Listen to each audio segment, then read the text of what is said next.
బాబు రాము. రాము గారి ఇల్లా? ఇలా రైట్ సైడ్ వెళ్ళండి. గొలుసు గుంజుము.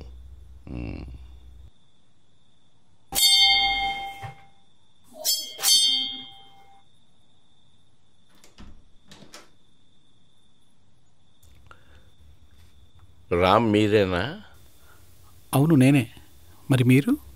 మీ ఊరి నుంచి వస్తున్నాను. మీ నాన్నగారి మిత్రుడిని.